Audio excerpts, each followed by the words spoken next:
Hi and welcome back to another video on the Falcon Optics M18 scope.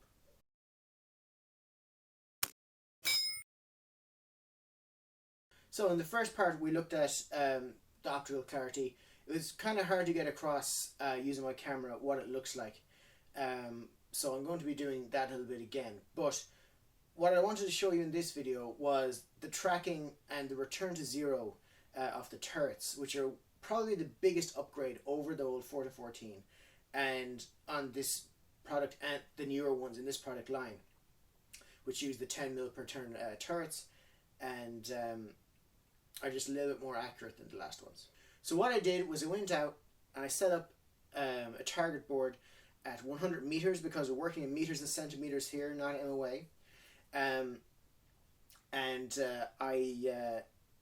marked out just a quick reference guide on a sheet of paper with some dots, and I put a perfectly vertical line on the sheet. I used a spirit level to line that up, and I also confirmed against the horizon with my own crosshairs and my own spirit bubbles to get the scope perfectly level, so that when I was dialing parallel and vertical to the line, not at any funny angles or anything like that. A lot of people were asking me why you do a tracking test. A tracking test basically confirms to you that when you dial 1 mil, which is 10 clicks, will give you the 10 centimeters at 100 meters or 20 centimeters at 200 meters, because it's a mil is a angular unit of measure. So 1 centimeter at 10, 100 at 1 centimeter at 10, 10 centimeters at 100, and it just keeps going like that. Now, the reason you do it is to give yourself a peace of mind. If you find that you're dialing and you're missing every time you dial a certain height, it could be that your crosshairs are canted and you're not dialing straight up, you're actually dialing slightly out to the side, and when you take your shot, your bullet may be sailing left or sailing right depending on the cant. So it's good to know that when you dial up, you're actually going up and you're going up the right amount. It gives you it gives me a peace of mind anyway, knowing that my hardware is doing what it says on the box. And as I said before, you should never take something as face value. Something I say, you should test it out. I generally try to test out everything before I make a statement on it. I try not to pass on information that isn't proven, and that's how a lot of things start off, and that's how bad habits happen, is not testing stuff yourself. If something says it can do it on the box, you should make sure it can do it. If it says it's 10 centimeters at 100 meters, you should check it out. And if it isn't, send it back. It's false advertising, or the product just is no good, it's out of calibration, it'll be returned under warranty. So I'm going to drop down again 50 clicks, which would be 5 mils, and we're going to see if it sits back at the top of the crosshair.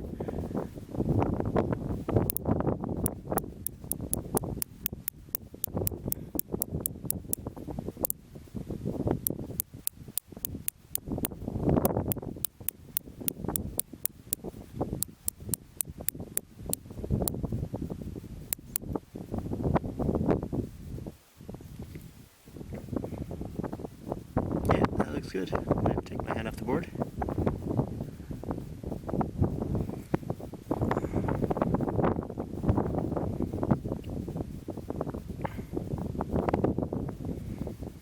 So as you can see now, the left hand side of the target, let me just bring it up a bit so you can see, is sitting on a mil marker. So we're sitting at 1, 2, 3. So I'm going to dial 30 mil and so I'm going to bring the crosshair over to it.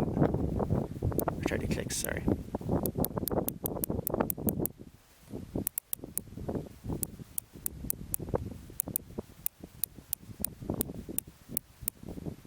Yeah, 30 clicks right to the side, very nice. And I'm going to go 30 back to the center again.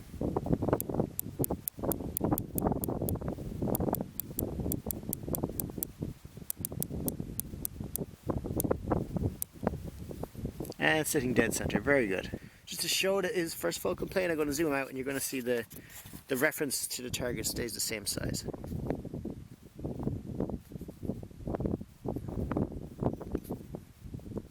There we go, and if I zoom all the way out, let's see. Okay.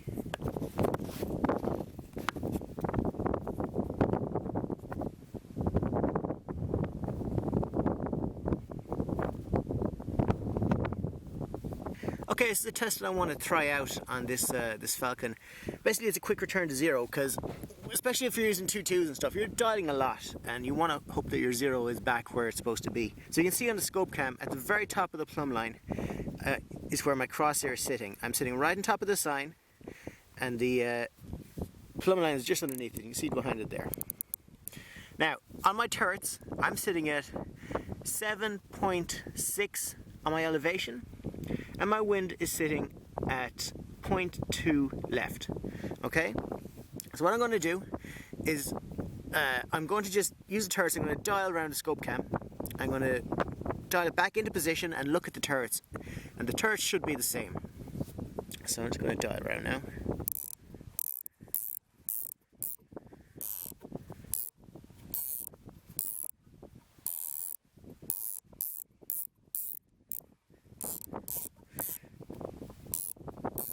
Okay, so I'm going to dial the scope cam back to the top of the plumb line, and hopefully the turrets should line up to where they were before if I didn't budge it.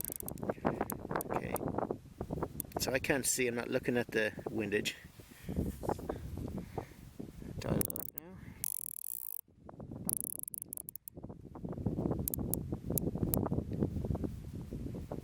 I think windage might have to go left a little bit. The elevation's right. Okay, I think that's the right windage. So I'm looking at 7.6 in elevation, 0.2 on windage. So that's exactly where it was when it started. That's pretty good. That's a nice little test. It's kind of hard to see because in the video my lovely assistant is holding my phone like this, so you can see the hash marks.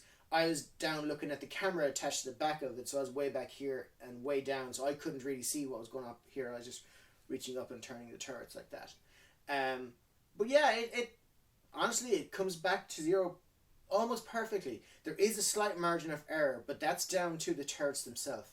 I mean, this is a sub €500 scope. The turrets, while vastly improved over the other ones, which were those 6mm per turn, had a lot of slop in between the mil markers. This has a tiny bit. You can, I'll try to do it now. There we go. Just between mils, there's a little nudge, and that nudge comes out to about 0.4, 0.4 of a mil. So about 0.4 of a centimeter at